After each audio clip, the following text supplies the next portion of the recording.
Bem-vindo e bem-vinda a mais um Redução de Danos, esse podcast em que eu sou o Wingman, o Amásio da... Tati Ferreira, e você é quem? Eu sou o Áureo Toledo. E é o meu concubino. Concombina também, Eu tô procurando sinônimos pra Amásio. pra não ficar só no amasiado, pra poder variar, né? Ter variações sobre o mesmo tema. Daqui a uns dias eu posso fazer um dicionário só dessa palavra. Tati, conta para os nossos ouvintes aí o que a gente vai conversar hoje, hein? Então, gente, vocês já chegaram naquela idade em que você percebe que o seu pai e a sua mãe, eles são muito teimosos? Que eles não estão te obedecendo mais? Que eles não concordam com você em muitas coisas? E pior que isso, você já percebeu que eles não são mais os seus heróis? Que eles são cheios de falhas? E a próxima pergunta e última delas é: será que as falhas que eles têm são toleráveis? Hoje a gente vai discutir isso aqui. Nó pesado, hein? Brabo. Brabo, o fato dos seus pais não te obedecerem.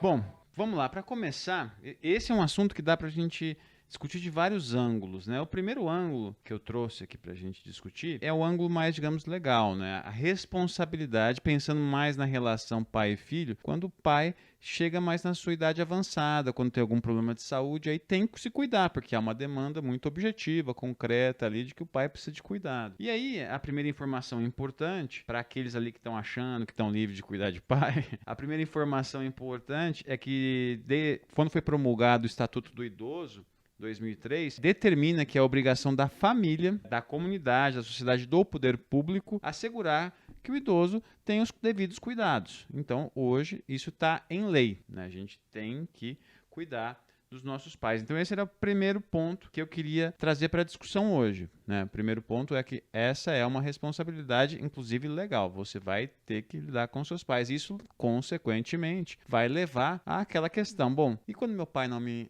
obedecer mais? Ou então, será que meu pai tá merecendo que eu cuide dele? Quando a gente fala pai, a gente tá falando de mãe também, né? Nós estamos colocando um masculino aqui, mas enfim, pode ser as duas mães ou os dois pais, ou a família que você tem. E eu já vi, inclusive, pessoas que têm que pagar pensão pros pais, sabe? São responsabilizados nesse nível, tipo, não dá atenção, não ajuda a cuidar, então paga uma pensão de alguma maneira para que eles consigam sobreviver ou pagar alguém para cuidar, entende? Existe essa possibilidade também. É bom a gente falar sobre isso, porque às vezes tem gente que fica aí, não, eles têm que se virar e tudo mais. Não é exatamente assim pela lei, né? Isso é um ponto importante para a gente começar essa discussão, porque infelizmente essa é a realidade de muitas pessoas. Muitas pessoas, os pais chegam numa idade mais avançada, e isso está se tornando cada vez mais comum no nosso país, e aí esses idosos vão demandar atenção. E aí começam alguns problemas. O primeiro é o problema de saúde, o problema físico. O idoso, a idosa, ele deixa de ter condições de realizar determinadas tarefas que antes eram triviais para a maioria das pessoas. Então, alguns sinais aí que eu dei uma pesquisada para a gente levar em conta quando está chegando esse momento é, por exemplo, confusão financeira, quando começa a ter muita dificuldade para lidar com dinheiro.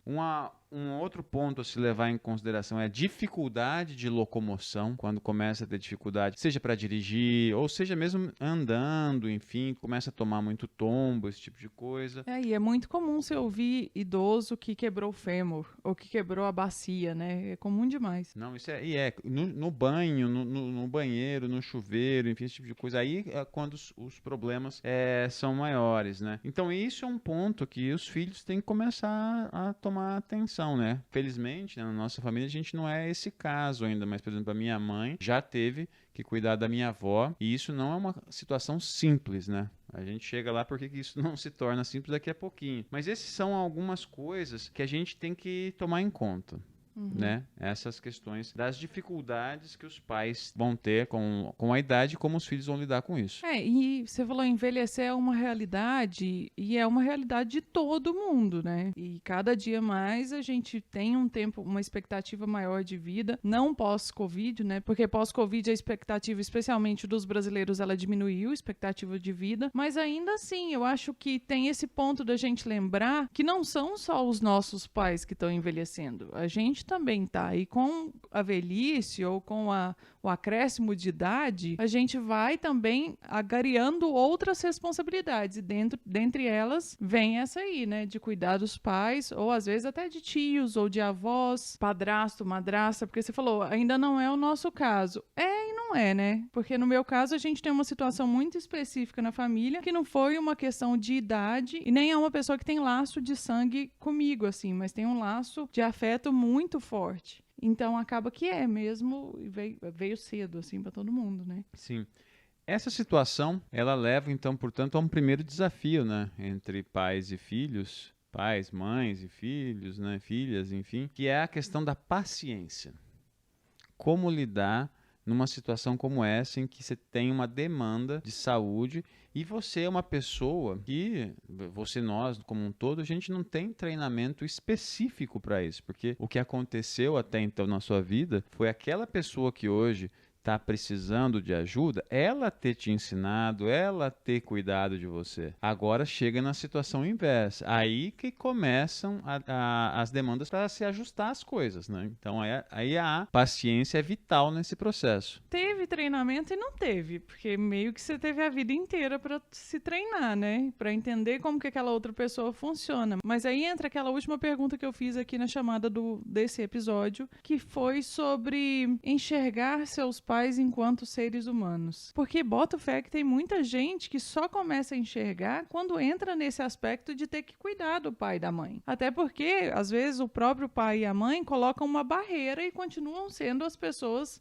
que querem ser vistas enquanto super-heróis ou enquanto responsáveis, enquanto decisores da vida do filho ou da filha. E é aí que tá. O jogo muda muito na minha concepção, eu queria saber se você concorda, quando a gente começa a enxergar eles não como pai e mãe, e sim como pessoas, indivíduos subjetivos que têm várias questões, várias falhas e que, inclusive, mentiu para você ao longo da vida também, só para tentar te formar enquanto uma pessoa melhor. Esse é um ponto, eu acho que é a segunda forma de enxergar o ângulo dessa relação entre pais e filhos aqui, se obedece, não obedece, como é que é a relação. Porque o primeiro a gente começou com essa questão objetiva, vai chegar a velhice, você vai ter que fazer isso. Mas você tem toda uma questão antes, que é você está crescendo, você está se desenvolvendo, está amadurecendo, seus pais também vão envelhecendo e em algum momento vai começar as percepções, a forma como um enxerga o outro vai mudar muito, né? Durante muito tempo a gente enxergou os nossos pais como você fala, aí, tipo, eram aqueles seres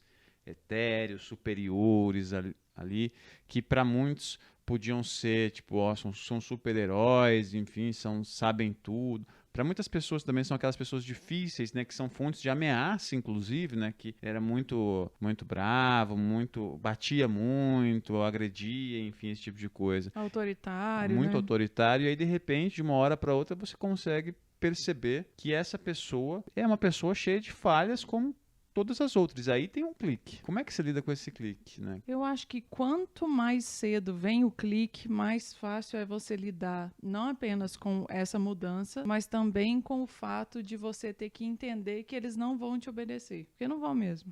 A verdade é essa. Agora, como lidar? Porra, no meu caso, gastou muita terapia. E eu ainda não sei exatamente como eu lido. E olha que, assim, a gente não tá nessa fase ainda. Mas também tem uma questão que é muito pessoal, e aí contando sobre a minha experiência com os meus pais, especialmente com a minha mãe, e com a relação que existe em torno da minha mãe, né? Eu tive muito a impressão, e era muito vívido para mim durante alguns anos, de que eu tinha que resolver as questões dela. E eu acho que todo mundo passa por esse momento, de tentar resolver as questões dos seus pais, dos seus irmãos, de alguma pessoa muito próxima. E era uma luta muito pesada para mim, que inclusive causava conflito meu com ela. Porque do mesmo jeito que ela passou a minha adolescência tentando resolver as minhas coisas, e eu só queria espaço para resolver as minhas coisas, eu tava trazendo isso de volta para ela agora, numa situação que eu acreditava que ela tava precisando de ajuda. E meio que ela também talvez acreditava. E no final das contas, a gente percebeu que não, que cada um tem que resolver o seu BO. E é aí que tá. Eu acho que essa é uma questão que vai ser levada para a vida inteira, porque muito desse negócio de obedecer, de entender os seus pais, tá dentre a coisa de você tentar ajudar, tentar resolver, tentar ser a solução para eles de alguma maneira. E às vezes não tem ninguém querendo solução, entendeu? Às vezes, mesmo que queira, é como eles ensinam pra gente, ou no meu caso específico, é como foi ensinado para mim, se vira. Você que tem que dar a solução pros seus BO. E não sei, é doido, assim. Eu tô só abrindo meu coração e tal. Mas eu acho que muita gente vai se identificar. Eu acho que sim. Porque é muito comum a gente ver aqueles casos de, olha, meu pai é meu herói, minha mãe é minha heroína, enfim, eles fizeram tudo pra mim na vida. Mas acho que tudo isso vem de um reconhecimento da trajetória, né? Então, quando você tem uma relação construída desde a infância até a vida adulta, mas uma relação que vai ter dificuldades, vai ter desafios, mas que é um relacionamento saudável entre pai e filho, quando chega nessa etapa de cuidar na velhice, eu acho que fica mais fácil, porque você sabe, você tem um sentimento de reconhecimento para com aquela pessoa. Quando essa é uma relação mais conturbada entre pai e filho, enfim, entre os filhos e os pais, enfim que seja, acho que aí fica bem mais complicado esse cuidado no final da vida. Se é uma relação que ao longo da vida foi difícil de ser estabelecido vínculo, teve muita briga, teve muita discussão, enfim, não é uma relação bem resolvida, isso vai refletir ao longo de toda a sua trajetória. E aí, quando chega nesse momento, vai dar problema. Nessa situação toda, ponto que eu acho que é muito importante de ser levado em consideração aí, em alguma medida, o que a gente também está esperando dos nossos pais. Tem uma questão muito grande de perspectiva e de expectativa, isso sem dúvida. Até porque você só consegue enxergar os seus pais enquanto pessoas, seres humanos, quando você muda a perspectiva. Quando você está num lugar que você já começa a escutar coisas sobre eles que você não escutava antes de outras pessoas. Ou quando você começa a enxergar eles em outros ambientes que não são aqueles de ser pai e mãe, de ser responsável. Acho que você tem toda a razão, mas eu queria te reproduzir a pergunta. Que é como que lida, então, quando você descobre? Essa eu acho que é uma situação, por exemplo, no meu caso, é o que eu posso dizer, né? Quando eu tive o clique, foi um momento muito específico da minha vida. Foi quando eu entrei na faculdade. Então, levando em consideração o que eu vejo de outras pessoas, foi um momento, para mim, até tardio. Muitas pessoas têm essa revelação, digamos assim, o clique, né? Meu pai é um ser humano, minha mãe é uma ser humana, não é essa pessoa que tem que ficar no trono, sim, enfim, como se fosse um deus, uma deusa. Eu já tinha quase 20 anos, mais ou menos. E aí, pra mim, foi muito difícil. Foi uma coisa assim, tipo, nossa, mas ela tá cometendo um erro. E esse erro aqui tá claro pra mim. Só que aí é uma questão muito complexa, porque essa é uma relação, quando ela foi construída, no meu caso, e acho que no caso de muitas pessoas, é uma relação que envolve uma assimetria de posição, né? Porque, primeiro, seu pai, sua mãe é a autoridade, você sempre tá abaixo. E aí, quando você começa a ir amadurecendo o relacionamento para tentar deixar menos assimétrico a relação, você começa a ter que lidar com isso. Poxa, ela tá errado, mas ela ainda é tipo minha superiora no caso. E aí, o que eu faço? Eu vou bater de frente ou eu vou deixar quieto? O que faz? O que deixa de fazer? No meu caso, aí eu tive que com cuidado, conversando, e aí desenvolvendo a minha capacidade argumentativa. Minha mãe não é uma pessoa burra, ela é muito inteligente, por sinal, né? Então aí você tem que deixar bem claras as coisas e contar com, no meu caso, a sorte dela escutar, né? E a gente falou sobre perspectiva e expectativa, e aí tem uma outra questão que eu acho que é a questão que mais decepciona a gente, que causa mais decepção, que é a incoerência, né? Porque às vezes você vê a pessoa cometendo um erro que ela falou pra você não cometer, e aí você fica, pô, mas peraí, como? Você me falou isso a vida inteira e agora você tá fazendo exatamente o contrário e eu não tenho como chegar pra você e falar, olha, tá fazendo merda aqui, como é que faz? Não pode. Ou até tem como, mas vai ser rechaçado por causa da autoridade e hierarquia que você citou. Esse é um ponto muito delicado que eu acho que a minha opinião pode não ser, tá longe de ser majoritária, mas às vezes eu penso, o que a gente pode esperar de uma relação entre pais e filhos, né? Muitas pessoas querem um reconhecimento, que é uma harmonia. Eu às vezes acho que isso é um ideal, né? A gente querer buscar isso. Mas às vezes eu penso também que não vai ser essa relação que vai te dar esse reconhecimento de família que você está buscando. Para muitas pessoas, eu acho que a relação pai e filho, ela é uma relação de muito sofrimento, né? Eu vejo casos de colegas que sofrem demais sempre quando a questão é o pai e a mãe. Nossa, Aura, eu tava muito querendo ter um segundo filho. Agora eu desanimei muito, horrores. E ainda fiquei pensando, tadinha da Clara, pra quê? Essa é uma situação. Quando a gente estava pensando em ter a Clara, me vinha muito à cabeça, né? Saber que, em alguma medida, eu tenho ciência disso, que eu vou provocar algum trauma nela. Uhum. Inescapável, você tem que saber lidar que você vai errar. Isso é inevitável. Mas tinha algumas coisas assim que eu fantasiava, né, também, quando a gente ficou sabendo que a Clara nascia, tipo, nossa, quando a Clara tiver lá, tipo, uns 20 e poucos anos e tal, vai ter vezes que ela vai querer ficar com a gente no final de semana, tomar Ah, uma e vai. tal. Ah, vai. Às vezes ela vai querer fazer isso e tal. Mas veja, para se chegar nesse ponto, depende da construção da relação Uhum. ao longo da vida. Tem muitas pessoas que não querem, não tem condições disso, porque ao longo da vida foi muito difícil ser construída a relação. E aí você fica esperando, mas se você não olha para os fundamentos da relação, qual que é o problema de fundo, por que que você não dá bem, enfim, você vai ficar dando soco em ponto de faca, aí é melhor, enfim, saber, olha, você é meu pai, é minha mãe, eu tenho que agradecer pela vida, enfim, que me deram e tal, pela oportunidade, enfim, de estar aqui, porém, às vezes se você ficar com uma expectativa muito grande no relacionamento, seria ideal se tivesse um momento catártico de você resolver todas as suas tretas e tal, vocês seriam felizes. Eu tenho dúvida se isso é factível para todas as pessoas. Não, não é. E eu acho que outra coisa que é importante ter em mente também, e falando sobre relação idealizada, é que o conflito, gente, ele é eterno. Ele Sim. existe, ele tá aí, ele precisa ser enfrentado, entendeu? A gente fica evitando o conflito o máximo possível e eu acho, não sei, acredito, quem estiver ouvindo aí e tiver uma opinião diferente, inclusive já vai deixando nos comentários aqui do YouTube ou manda pra gente lá no Instagram, mas eu acredito que existe uma aura de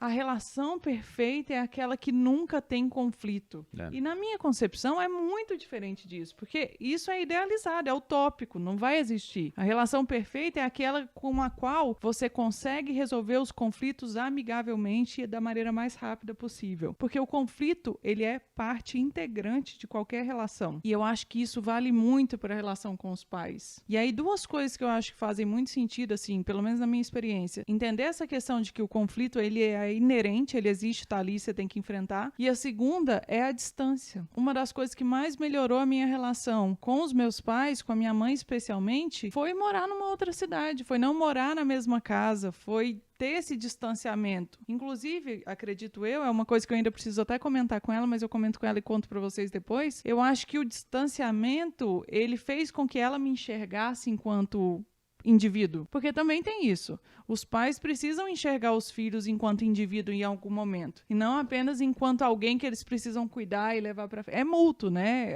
Esse conflito aí de enxergar o outro enquanto ser humano. Entendo. Muitas coisas aí precisam ser muito bem resolvidas. Eu tô pegando sempre o caso limite aqui, que é a questão de cuidar dos pais na velhice, porque isso é inevitável. Em algum momento vai chegar. Espero que chegue para todas as pessoas, que isso implica que você viveu mais tempo com seus pais. Mas o ponto é o seguinte, porque se você não resolve bem essas questões de relacionamento com os pais, uma das grandes questões quando chegar nesse momento vai ser, eu estava vendo uma matéria que depois eu até coloco o link na descrição, a quantidade de pessoas que adoecimento mental e físico, porque tem que cuidar de pessoas idosas. E isso, as causas desse adoecimento são muitas. Primeiro, o que a matéria aponta é que a maior parte de cuidadores ainda que esteja crescendo esse ramo de profissão, ainda são cuidadores, são pessoas da família. Esse é o primeiro ponto. Então são pessoas que emocionalmente estão muito envolvidas ali com a situação. Então esse é o primeiro ponto. E isso leva a quadros de adoecimento mental, por exemplo, muito graves. Você estava vendo aqui as coisas mais comuns, por exemplo, tem alteração de sono, ansiedade, quadros depressivos. Tem uma coisa que até eu não sabia, mas esse tipo de situação pode levar a um quadro que se chama anedônia. Anedônia é o quê? é a perda da capacidade de sentir prazer. Nossa, eu nem sabia que existia, mas eu aprendo demais nesse podcast. Todo esse estresse gerado pelo cuidado, ele pode levar a essas situações. Além disso tudo, você tem a questão física, que você está lidando com uma pessoa que é um adulto, mais pesado, e isso vai te dar problema, enfim, vai te dar diversos problemas. Se essa relação não está bem resolvida, esse tipo de cuidado, que é muito intenso, pode degringolar para coisa muito ruim. E esse é um ponto, porque a relação com os pais, e tendo esse caso extremo aí, é uma relação em que você tem essa questão da autoridade, você tem a questão que muitas vezes o pai, que durante muito tempo foi quem ditou regra, agora vai ter que ser ditado, né? Vai ter que receber informação, regra, cuidado. Às vezes você tem aquela clareza como resolver uma determinada situação e a pessoa nem é acamada, é uma pessoa ainda que está bem, né? Mas olha, se fizer isso, resolve. Não é desse jeito que faz, é de outro jeito, tem que fazer isso e aquilo. E se você insistir, aí você pode ter briga. Enfim, é muito delicado a forma como tem que ser encaminhada essa relação. Mas é interessante você trazer a questão do cuidador para a conversa, porque o cuidador, ele, numa grande maioria, massiva maioria, ele não é cuidado, né? Não existe algum tipo de recompensa. E é uma coisa que a gente conversa em casa, por exemplo. Quando você está cuidando de um bebê, uma criança bem pequena, mesmo que você seja uma babá ou uma professora ou o que seja, ou mesmo os pais, tios, parentes mais próximos, você vê o desenvolvimento acontecer. E quando você está cuidando de uma pessoa idosa, especialmente as mais próximas a você, que você já tem um afeto e um carinho, e inclusive carrega até mágoas, às vezes, para dentro dessa relação, o que é natural, na minha concepção, você está enxergando exatamente o contrário. Às vezes você vê a vida se definhar, a pessoa ter mais e mais dificuldades para viver. E aí, além do cuidador não ser cuidado, ele também geralmente é altamente julgado. As pessoas ao redor, especialmente aquelas que deveriam ter algum tipo de responsabilidade, elas estão o tempo inteiro observando aquilo e julgando como a pessoa está fazendo ou por os motivos pelos quais ela faz. E às vezes faz isso por pura e simples, sei lá, implicância. Eu não consigo entender isso também. Isso é uma coisa que eu fico pensando muito. E, inversamente, também tem essa questão do cuidador, que é de ele pensar se o que ele está fazendo é certo, o que as outras pessoas estão pensando sobre ele, se ele deveria estar cuidando mais, se contrata alguém para ajudar, é porque eu amo menos, ou estou gastando um dinheiro que não é meu. Gente, é uma pindaíba danada. E esse papo é muito bom para as pessoas já irem se preparando para a pindaíba. Essa questão do cuidado, do cuidador, tem 2 pontos que me chamam muito a atenção, que é como essa é uma questão ainda muito atravessada por um machismo, por uma questão de gênero, né? Uma matéria aqui que eu compartilho depois aponta que a maior parte dos cuidadores são, na verdade, cuidadoras.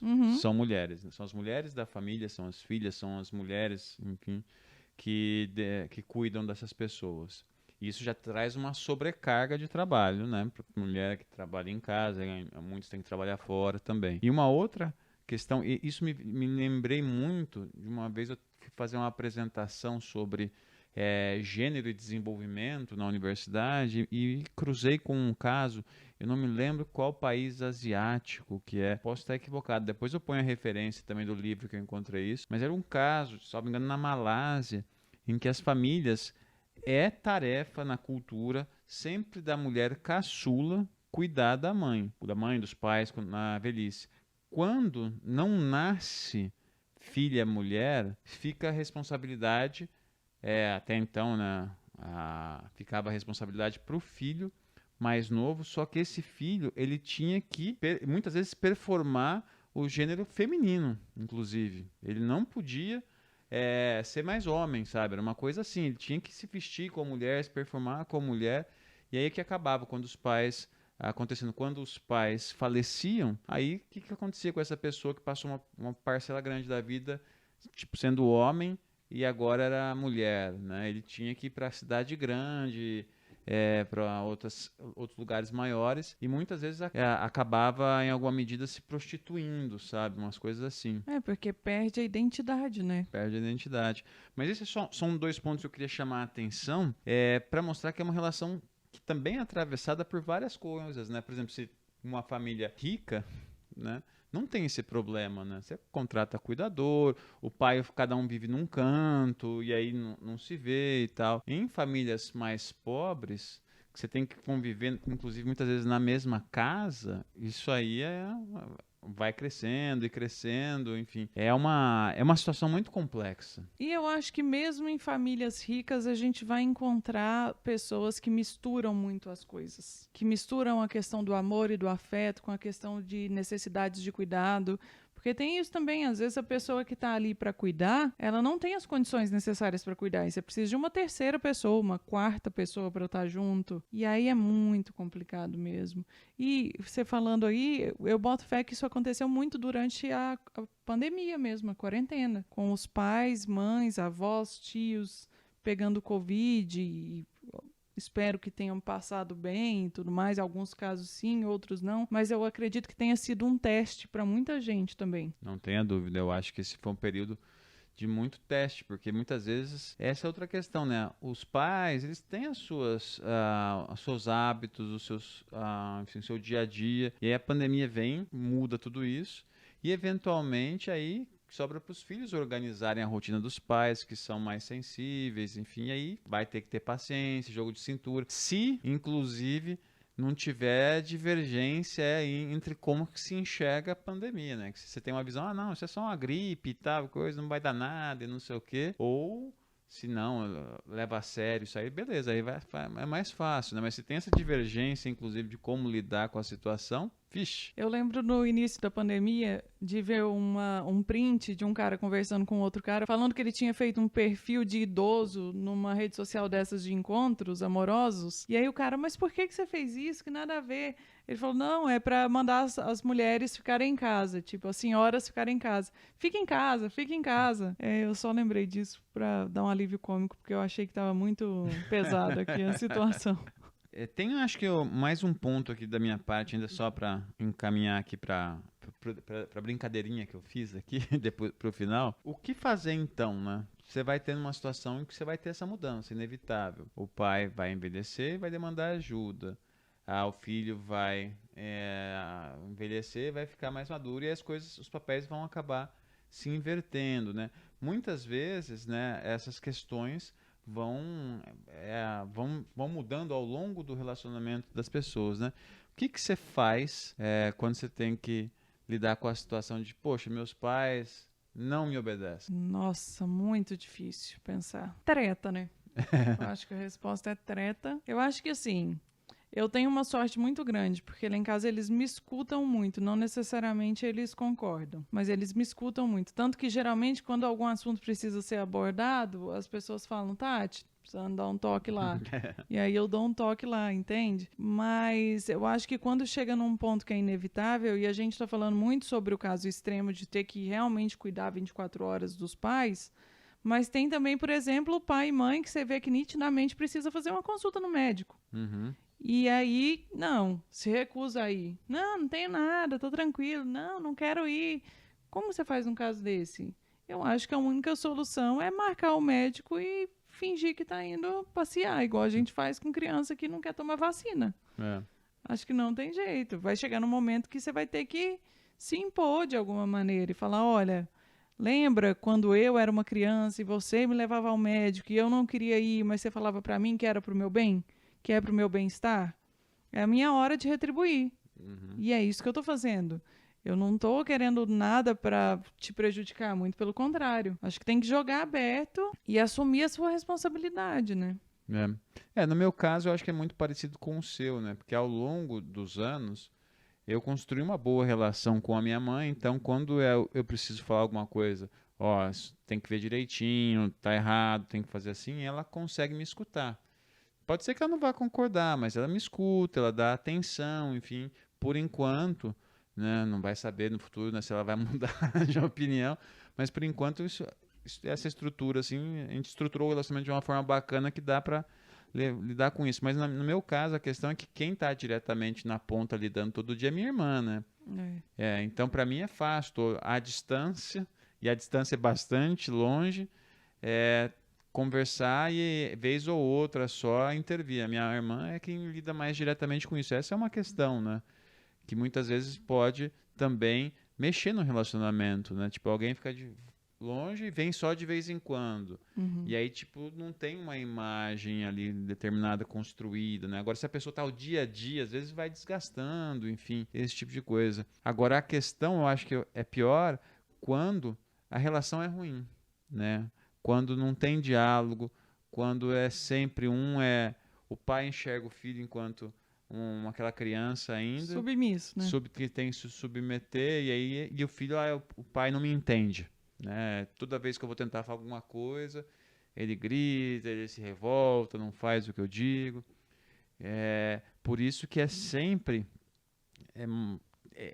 a construção do relacionamento, ela é muito importante. Se a relação é feita de pessoas mal resolvidas, dificilmente você vai conseguir ter uma relação com uma boa solução, assim, com uma vivência tranquila, né? Harmoniosa. E aí eu também acho, voltando naquilo que eu disse, que existe um limite. Existe um limite até onde você pode se oferecer enquanto uma pessoa que vai tentar ajudar. E também tem aquela coisa que eu vivo dizendo que é maior de idade? Você manda pôr a língua pra fora, põe? Manda levantar o braço, levanta? Tá vacinado? Não, cara. Você fez tudo que você podia. A pessoa continua negando. Chegou num ponto que você não tem muito mais o que fazer. Eu sou a favor da treta, né? Pós tudo isso aí, eu ainda sou a favor do conflito, da treta resolvida, obviamente, de um jeito ou de outro, porque esse é o meu limite de final, assim, ó, eu vou até ali. Se dali pra frente não der pra eu ajudar em nenhum aspecto, eu dou um passo pra trás e falo, então, na hora que você quiser, eu tô aqui. Porque também tem isso. Enxergar eles enquanto seres humanos é entender que eles têm possibilidades de decidir o que querem pra vida. Que eles têm uma construção de experiências e vivências que levaram eles a essas decisões que eles estão tomando agora. Então, eu acredito que isso também faz parte da nossa responsabilidade enquanto filho, que é entender os limites do outro, o que o outro realmente quer. Agora, se ele está se colocando em perigo de alguma maneira, vamos supor, vou dar um exemplo aqui. A minha avó tem 84 anos. E ela mora sozinha e vive muito bem e está muito tranquila. Os meus tios visitam todos os dias, algumas vezes por dia, mas ela continua conseguindo se virar bem. Faz o próprio almoço, a própria janta, adora ficar sozinha, não conseguiria viver na casa de nenhuma outra pessoa.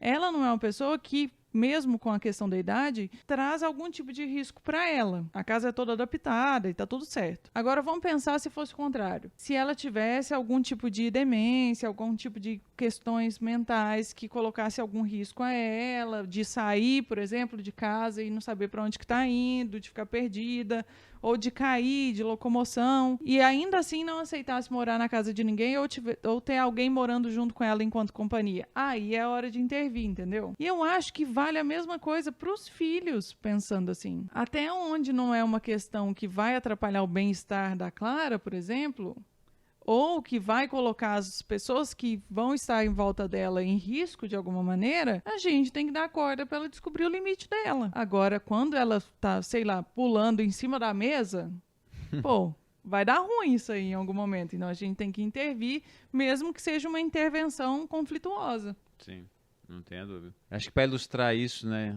trazer a gente descobrir aí entre os nossos ouvintes quem é fã de This Is Us, é só lembrar da treta da quarta temporada entre o Randall e o Kevin, que é a questão, para quem acompanha aí, é fã igual a gente é. A Tati, eu parei de ver na quarta temporada porque não consigo ver na Smart TV. A Tati tá vendo em tempo real. Não pode falar receita lá, a polícia vai vir atrás de mim. Mas na série o dilema é aquele, né? A mãe dos dois tá desenvolvendo um tipo de demência e aí ela vai fazer o quê? Ela vai viver os últimos anos com a família, enfim, ou ela vai se colocar num tratamento experimental. Um filho quer o tratamento experimental, o outro quer que a mãe viva com a família, do jeito que ela quer e tal. E aí quem que tá certo, né? Não conta como é que se resolveu essa... Não, vou contar, mas eu tô do lado de alguém aí. Eu sou totalmente Randall, eu estaria fazendo exatamente o que o Randall fez. Eu ia cadastrar ela lá e falar, vamos, Se você não gostar, você vai embora. Mas vamos tentar. Você seria quem? Quero ver o resto da temporada pra tomar uma Nossa, poção. você tá numa cara de Kevin. O Kevin, só pra vocês entenderem, foi a favor dela viver em família e deixar a doença se desenvolver e pronto. E assim, não é um tratamento que ia durar 15 anos e ela ia ficar longe da família também. É um tratamento de 2 anos e ela tinha muitos outros vários anos para viver. Não é uma questão que, você tem só mais 2 anos de vida. Mas enfim, depois de dar todo esse spoiler sobre o episódio, eu acho que tá muito claro aí que quem decide é ela, né? E foi o que aconteceu. Mais um spoiler. Ela decidiu uma das coisas. E a briga foi porque ela decidiu em cima de pressão. Uma das duas pessoas fez muita pressão. E isso foi o que causou o conflito entre os familiares. E aí, mais uma vez, conflito necessário. Resolve o BO na hora e resolveu, deixa seguir. É melhor do que cada um engolir essa mágoa e ficar carregando isso pro resto da vida, transformando a relação da família inteira numa relação supérflua. Só isso mesmo. Só isso mesmo. Pra fechar, eu trouxe uma brincadeira, digamos assim, pra gente tentar fazer aqui nesse tema. Eu tava procurando, né, as matérias, as coisas pra gente comentar, e achei muita coisa sobre como é que erros que os pais cometem que podem prejudicar a relação com os filhos, né? E aí tem 10 erros numa matéria. Eu gosto dessas que fazem essas generalizações porque permite fazer esse tipo de brincadeira. A matéria separou ali 10 erros comuns entre os pais. E aí eu vou ler os 10 erros, mas eu queria que a gente pensasse aqui se dá para ter simetria. Tipo, esses 10 erros que os pais cometem, será que os filhos cometem esses erros com os pais também quando começa a ter essa inversão na relação? Então é pra gente ver se vai gabaritar em 2 sentidos. Às vezes é isso. Tá bom.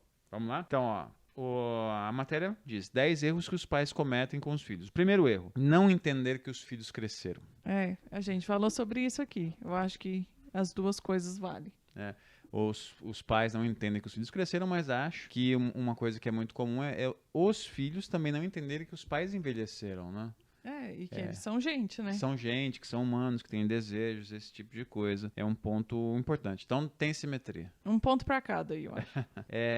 Segundo erro, que é muito comum, é um erro que a matéria coloca como minimizar as descobertas. É tipo assim, os pais, né? Tipo, o filho descobriu um negócio, pai, não, eu já vivi isso, você vai, tipo, superar isso. Tipo, uma decepção amorosa. Calma, você vai superar. Então, minimizar. Condescendência que chama Tipo, isso. não sei se não sei, mas a ideia aqui é tipo fazer relegar, tipo, olha, mostrar isso, isso não é tão importante assim como você está imaginando, sabe? Você acha que tem simetria assim, tipo, os filhos fazem isso com os pais? Eu acho que sim, tipo. Me dá um exemplo aí, que eu fiquei meio perdido agora. Tipo, a gente tem uma descoberta quando a gente é criança e conta pro pai, tá, beleza, vai ficar pior, vai ficar melhor. E aí agora os pais, quando estão mais velhos, tipo, aposentado, não tem grandes, digamos assim, não tá trabalhando, não tem grandes novidades para contar pra gente, então, tipo, ele ir na vizinha, ir na padaria, ir fazer alguma coisa, se tornam uma grande coisa pro dia dele. Nossa, hoje eu fiz isso, conversei com e pra gente, puta, isso aí... Que saco, pequeno, sabe? Então eu acho que a gente comete isso também. Que nem o dia que a minha mãe descobriu o Whindersson no YouTube. Como é que foi? Nada, ela falou, esse cara aqui é muito legal, ele faz uns vídeos bem divertidos. E aí eu olhei, eu já conheci o Whindersson pessoalmente, eu falei, que massa, eu conheço ele. Foi mais ou menos isso aí que você descreveu, então é um ponto. Terceiro erro que os pais cometem, vamos ver se os filhos cometeriam também. Terceiro erro é não saber controlá-los. A matéria diz que os adolescentes costumam dar muito trabalho e não gostam de dar satisfação, mas a matéria diz que precisam. Tem que dar alguma satisfação, tem que ter algum tipo de controle com os filhos. É aquilo que você estava falando um pouco, né? Você vai tendo os limites, mas subir na mesa, querer brincar ali, você tem que tretar. Tem que ter algum limiar ali onde vai a liberdade e o controle. Com os pais, será que... acho que eu daria meio ponto aí. Acho que bem menos do que com os filhos, né? Bem menos. Acho que sim, a não ser num caso de doença mental. Eu acho que Aí tem que ser uma situação limite, sabe? É uma questão, na situação que a gente começou aqui o episódio. Tá doente, precisa de cuidado, aí tem que ter uma intervenção mesmo, alguém para organizar as coisas. Até porque senão você não consegue fazer um trabalho bem feito, né? Terceiro erro, então, que é mais ou menos, então, né? Mais ou menos. Mais ou menos. Quarto erro muito comum é exagerar nas cobranças, né? Se argumenta que os pais, quando exageram muito nas cobranças em cima dos filhos, isso causa muitos problemas para a criança, para a autoestima, enfim. Tem isso dos filhos com os pais? Com certeza, eu acho. Pessoas que exageram na cobrança em cima dos pais? Sim, com certeza. E aí, quando eu digo cobrança, eu tô falando até de controle também. De tipo, mas de novo, você tá falando no telefone com a Maria. Você fala com a Maria o dia inteiro, todo dia. É a questão do bem-estar. Vai fazer mal? Não vai. Então, deixa rolar. Quinto erro, não saber dar liberdade. Tem muitos pais que não dão liberdade para os filhos sair, fazer suas coisas. E tem o inverso. Será que tem esse inverso de filhos que, quando tem um cuidado mais próximo do pai, não dão liberdade para o pai fazer o que ele quer? Deixa eu jogar um rolê na mesa aí, que é o da privacidade. Quando você é uma criança, você não tem privacidade nenhuma. Você vai aprendendo que você tem o direito à privacidade ao longo dos anos, à medida que você vai ganhando idade, né? Quando chega na adolescência, você chega no limite da necessidade da privacidade, não é mesmo? É a hora que você mais precisa de privacidade para se desenvolver enquanto pessoa e se descobrir a personalidade e afins. Quando você está idoso, você já experimentou todo tipo de privacidade, todo tipo de liberdade possível. Como que você tira a liberdade de uma pessoa idosa? Do mesmo jeito que você não consegue tirar a privacidade de um adolescente, eu acho. Então, acho que essa faz muito sentido. Então, concordo. Eu acho que faz todo sentido isso. Isso é uma situação muito delicada. Eu acho que as maiores brigas da adolescência, especialmente, elas acontecem por causa da privacidade ou falta de. Sim, às vezes eu acho que essa é a grande questão. Eu acho que é a privacidade e liberdade, você querer fazer coisas e não poder. Sexto erro, demonstrar falta de confiança. Você, muitas vezes, se argumenta que você não confia, você pai não confia no seu filho e aí você fica vigiando e tal. Isso, tipo, o pai não confia em mim, enfim, causa impacto na autoestima. Você acha que tem o inverso do filho? Tem, claro. Tem? Mas você acha que eu sou uma criança? Você acha que eu sou um bebê? Acho que tem, óbvio que sim. Você não acha, não? Eu acho que também tem. Sétimo erro, desesperar-se nas crises. Não, mas agora não pode nem dar uma gritadinha, uma choradinha, um desespero? É aquela questão, né? Você tem um determinado problema ali, tem alguma crise passando, sobretudo na adolescência, o pai vai lá e se desespera demais, e é uma coisa passageira. Com o inverso tem, né? Tipo, o filho se desesperando com o pai. Acho que sim, né?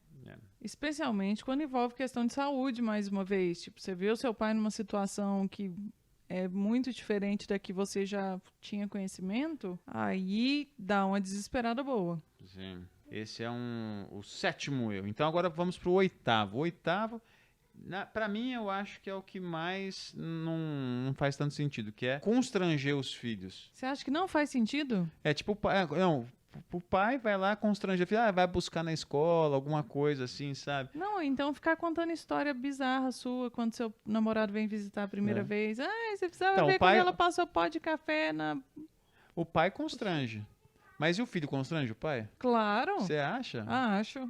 Como? Às vezes fazendo um comentário com uma outra pessoa na rua mesmo, por exemplo. Minha mãe, nossa, ela não tá entendendo mais nada. Releva minha mãe, ela tá cheia dos problemas. Isso é constranger de alguma maneira. Vou dar meio ponto, Nono erro, colocar o seu filho no altar, né? Aquele erro tipo, nossa, meu filho é aquela coisa impressionante, não posso, tem que ser cuidado, ele não pode ser criticado, esse tipo de coisa. Você acha que proteger. Super proteger. Você acha que tem isso com o pai? Não. Não? Não. Às vezes eu acho que tem um pouco, sabe? Às vezes, sobretudo quando o pai tá numa certa idade, assim, a mãe, você fala, nossa, mas meu pai, minha mãe, eu tenho que fazer isso por eles, porque quem vai fazer, e às vezes a pessoa é capaz de fazer. Pode acontecer. Agora eu mudei de ideia. O argumento foi Digam bom. aí, desempatem aí pra gente. Eu lembro quando eu tava grávida, por exemplo, que eu ia subir uma rampa, as pessoas me ofereciam a mão. Eu tava grávida de 6 meses. Você quer pegar na minha mão pra subir na rampa? Pessoal, eu só tô com uma barriga muito grande, assim. De resto, eu tô conseguindo andar. Eu acho que pode encaixar aí com um idoso, sim. E o 10º erro é fazer chantagens. É o pai, se você não fizer isso, eu vou cortar. Se você não fizer isso, eu vou fazer isso. Tem muito isso, o inverso. A gente tá fazendo tudo errado aqui em casa. Tem isso ao contrário, o filho fazer isso, chantagem com o pai? Acho que não, né? Eu particularmente nunca vi. Acho que seria muito cruel, na verdade, você fazer isso com uma pessoa adulta.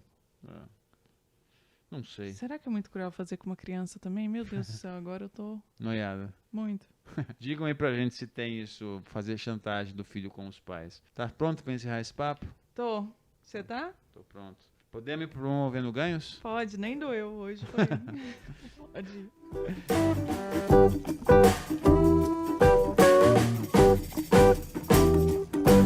Hoje no Promovendo Ganhos eu separei algumas notícias aqui. A primeira notícia, quem nos deu foi nosso editor do YouTube, o Léo. Lerro me marcou e falou, pô, Promovendo Ganhos. A gente tem os melhores editores, né? O Lerro fica mandando essas notícias pra gente, ajudando. O Thiago, no episódio da Geração Canguru, também fez os comentários muito pertinentes. A Letícia, que empresta a linda voz dela pra uma das vinhetas que a gente tem aqui. Isso, a gente só tem feras com a gente. Mas a primeira notícia qual é? Casal esconde dinheiro e fraldas e leite em pó em supermercados. É a história de um casal nos Estados Unidos, na Califórnia, que eles foram numa série de várias lojas de uma rede lá nos Estados Unidos. Walmart. Não, foi na Target. Ah, achei que era no Walmart. E aí eles esconderam quase o equivalente a R$5.000 em produtos para bebê. Tipo em fralda, leite em pó, enfim, esse tipo de coisa. Eles foram escondendo. Eles se filmaram colocando as notas de $20, né? A Crystal comentou que ela passou muita dificuldade com a primeira gestação, com o primeiro filho. Hoje ela tem um bom emprego que permite, né, que ela viva bem. Então ela resolveu fazer essa boa ação. Aí. Pegadinhas do bem, né, que chama. Pegadinhas do bem. Eu achei muito bacana. É, bem legal mesmo. Muito legal, né? Parabéns aí a Crystal e o Patrick. Que inclusive entendem português e estão escutando esse podcast. Legendado aí, vamos legendar e mandar pra eles. Vamos. Segunda notícia. Tio larga vício para cuidar do sobrinho órfão de deficiência. A relação dos dois, eles se salvaram. Isso aconteceu no Brasil, né? O seu Edivaldo e o Thalisson são tio e sobrinho. E aí eles acabaram virando pai e filho. Conta a matéria de onde? Do Só Notícia Boa. Claro. É nosso patrocinador aqui. O Thalisson nasceu com um problema, a mãe morreu no parto. O pai não quis assumir o sobrinho que tinha deficiência. E aí o tio, na época, alcoólatra, ele falou assim, não pode deixar, eu cuido. Ela largou o vício, começou a cuidar do sobrinho e hoje tá aí o menino com 21 anos e o tio juntos. Uma história muito bacana, um laço que salvou os dois. O tio deixou de beber e o menino teve alguém para cuidar dele, que de outra forma sequer estaria aqui, né? Que legal, né? É muito legal isso. A última história, mais uma proporcionada pelo Só Notícia Boa, me chamou muita atenção, eu achei muito bonita. É a história de, há 16 anos atrás, um juiz condenou um ex-traficante nos Estados Unidos, mas ele falou que ia acompanhar a história desse rapaz. E aí, depois de uns anos, esse rapaz que foi condenado por esse juiz, ele se formou em Direito nos Estados Unidos e voltou para agradecer o juiz. Olha só, achei que ele tinha virado juiz, eu estava esperando um plot twist maior. A expectativa é tenso, né? Não, o juiz, quando foi condenado, ele foi para ser condenado, ele esperava pegar 20 anos de prisão, mais ou menos. E aí o que aconteceu? Ele deu 3 anos de prisão, depois a liberdade condicional, e falou que ele tinha que mudar a vida dele, a trajetória dele. E aí o que aconteceu? O rapaz falou assim, eu vou fazer isso então. E aí quando ele se formou em Direito, ele chamou o juiz, a foto dele se abraçando, os dois chorando, enfim. Uma coisa muito bacana, uma história muito legal. Muito mesmo, muito legal. Beleza? Fechado? Fechou. Então vamos pro saque. Bem-vindo ao saque. Sua ligação é muito importante para nós. Bom, depois de escutar a voz da Letícia aí, essa é a voz da Letícia, vamos para os comentários do saque. Primeiro comentário. Rosana Silva. Ela escreve: melhor notificação. E põe um joinha. Olha, arrasou, hein? Eu falei, vou pegar a pessoa. Primeiro comentou aqui. Foi a Rosana Silva. Rosana, você tá de parabéns aí. Ela tá sempre presente nos comentários e ela geralmente é a primeira pessoa a comentar mesmo. Eu acho que toda terça, sexta e às vezes alguns domingos e segundas, às 7 horas, ela tá com o alarme do celular ligado lá. Chega a notificação, ela já entra e comenta. Arrasou. Gostei muito, Rosana. Isso também é pra gente estimular as pessoas a ir lá. Quem comentar primeiro de vez ou outra, eu vou trazer aqui, hein? Vocês ficam espertos aí. O Áureo tá cheio da estratégia, vocês estão vendo, né? Segundo comentário é da Jack Dark. Ela escreveu o seguinte, né? A gente estava comentando no último episódio sobre a questão de atividade física, um pouco academia. Eu falei que eu não gostava de ir na academia. Ela perguntou: pra quem ir na academia se não gosta, Áureo? Se não tem nenhum esporte, arte marcial ou qualquer atividade física que você possa gostar mais que a academia? Transa, né? É melhor. Ó, Jack, durante muito tempo eu insisti na academia porque eu falava, não, tem que ter definição de músculo, ficar mais forte e tal. Mas depois eu desisti. Hoje eu nem vou mais mesmo, faço outro tipo de exercício. Quando podia ia na academia, agora a academia até fechou, infelizmente, por conta dessa pandemia toda. Enfim, agora a gente tem que se virar. Agora eu comecei a correr. E assim, vai falar que você só faz coisa que você gosta também? Não é assim a vida. Então, às vezes a gente faz o que não gosta porque é necessário. Próximo comentário é do Rofran. Acho que é Rofran. Deve ser o YouTube profissional dele. Rofran Ar-Condicionados? Eu gosto dele. A gente conversa de vez em quando. O Rofran, ele comenta o seguinte, sobre o último episódio que a gente estava falando, né, sobre amizade. Ele comenta: quando paro para pensar, vejo que amigo de verdade mesmo tenho é a minha esposa. Esse é um ponto, né, que muito que a gente não falou nisso, né, que para muitas pessoas a relação de companheirismo com o companheiro, companheira aí que você vai ter se torna a sua amizade, talvez uma das únicas, né, que você tem. Eu acho que a mais próxima, com certeza, né, sempre. Porque é a pessoa que tá mais com você mesmo. Não tenha dúvida. Eu concordo. O amigo mais próximo que eu tenho é a sua esposa. Tô brincando, não foi só uma zoeira. Mas é o Áureo, sem dúvida. Próximo comentário é do João Carlos Silvestre da Silva. E o João comentou minuto por minuto. Gostei disso, João. Organizado. E foi ali cirúrgico nos comentários que a gente fez. No minuto 7 do último vídeo, vão lá nos minutos 7 do último vídeo escutar o que a gente falou. Sobre ele, o João comenta: atualmente, o meu critério de amizade verdadeira é qual o tamanho da minha vontade de dividir minha vida com a pessoa. Se eu não tenho vontade de dividir minha vida com ela, para mim, não é minha amiga e sim colega. O segundo comentário que ele faz é sobre o minuto 13. Ele comenta: eu também sou o tipo de pessoa que vai te ajudar, apoiar e te fazer pensar as melhores escolhas. Mas ela é proporcional ao retorno do que tenho para transformar essa relação em amizade ou coleguismo. Ou seja, mais uma vez, autocentrado. E sobre o minuto 18:30, ele comenta: acredito que a principal dificuldade de se fazer novas amizades de adulto é a questão de interesse. As pessoas estão com muitas prioridades e o histórico de decepções blindam a confiança em dar oportunidade. Com isso, não tem interesse em buscar evoluir a relação para tentar transformar em amizade. É, natural, acredito eu. Isso é um ponto importante. E aí depois ele comenta: do resto, eu concordo com os conceitos, incluindo os não amigos. Vou vender essa ideia dos não amigos ainda. Vai fazer um livro? Eu compro a ideia e vendo na loja, se quiser. Próximo comentário é da Glenda. Eu trouxe esse comentário porque ela fala sobre irmãos. Ela fala assim: sobre a pressão de ser próximo dos irmãos. Eu passei um pouco por isso na pré-adolescência. Meu pai teve filhos com outra mulher, que foi o motivo da separação com a minha mãe, e eu não queria conhecê-los, ficava ouvindo de todo mundo. Aí, mas eles não têm culpa. Eu tinha ódio dessa frase, coitada. Imagina. Sabia que eles não tinham culpa, assim como eu também não. Com o tempo, acabei cedendo e passei por várias situações merda, principalmente por causa da mãe deles, e preferi me afastar. Enfim, as pessoas têm que parar com essa coisa de mas é seu pai, mãe, irmão, se não te faz bem, não tem que conviver em pronto. Meus primos, por exemplo, são muito mais irmãos pra mim. Comenta você aí. Da minha parte, eu achei que ela tá correta. Eu acho que muitas vezes é aquilo que a gente falou um pouco nesse episódio. Tomara que a Glenda, que é quem escreveu isso, escute também esse próximo. Que muitas vezes a sua expectativa com relação ao seu pai, à sua mãe, à sua família é muito grande e não vai ser nessa relação que você vai resolver uma ânsia que você busca. Talvez numa outra. Eu tô de acordo. Exatamente. O último comentário é da Luana Mendonça. Ela comenta: me nota, Tati. O que eu tenho para comentar é importante. Então pronto, tamo aí. Tamo aí.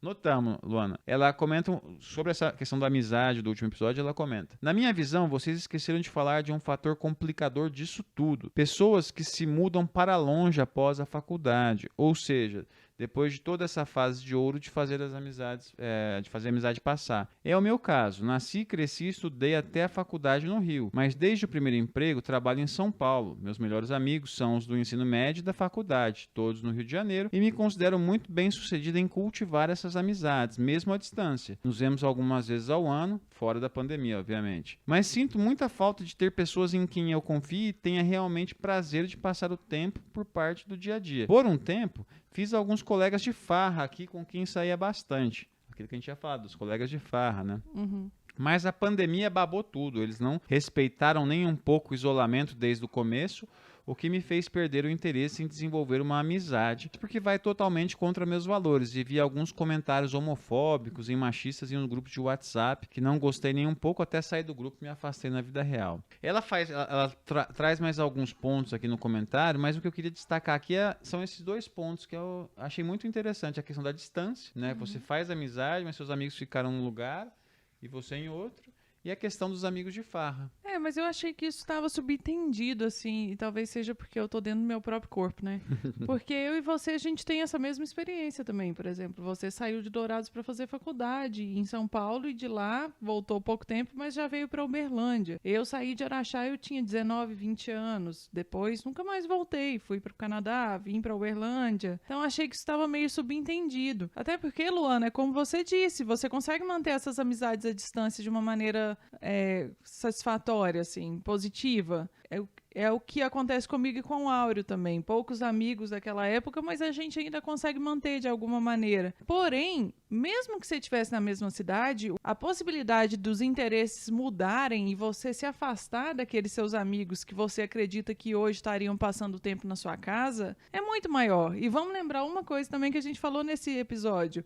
A distância, ela torna as coisas mais simples, mais aceitáveis, toleráveis. Isso pode acontecer com seus familiares, mas também pode acontecer com seus amigos. Por exemplo, as amizades que eu mantenho, eu acredito que o Áureo também, lá da época da nossa infância ou até mesmo de ensino médio, eu já acabei perdendo uma ou outra porque os interesses se tornaram muito distantes, assim. Ou até mantenho uma ou outra, mas de uma maneira mais superficial mesmo. Não com aquela riqueza de contato e de confiança e detalhes que a gente tinha antes. Então, acho que isso não tem muito a ver com a distância. Tem a ver com como você vai se desenvolvendo enquanto pessoa e os seus amigos também.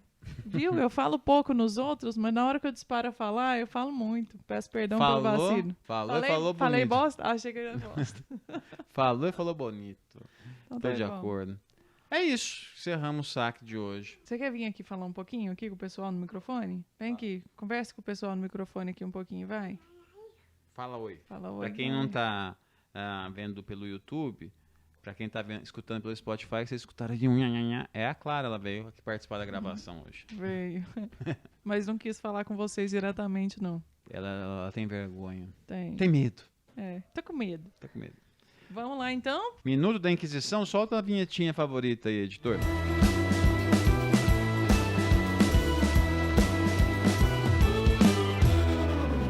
Minuto da Inquisição de hoje, mais uma vez, vai fazer você abrir, talvez, gerar uns gatilhos aí, abrir umas coisas dentro de você que depois você vai ter que dar um fechamento, mas não é tão difícil assim, não. O que eu quero te perguntar é, quando foi ou qual foi a situação que fez com que você identificasse os seus pais, a sua mãe e o seu pai, enquanto gente, enquanto um homem, uma mulher, uma pessoa, um indivíduo com várias falhas e tretas e questões que você não gostaria de encarar? Me conta aqui nos comentários. Faz muito tempo? Não faz? Você só se deu conta disso agora, depois da gente conversar aqui? Porque pode acontecer também. Conta aí pra gente. Eu já contei no episódio. No episódio eu deixei bem claro, né? Quando foi. E você sabe que eu acho que eu não tenho lembrança disso, mas eu vou pensar também, junto com o pessoal. No próximo episódio você traz pra gente. Tá bom. Tarefa de casa que chama?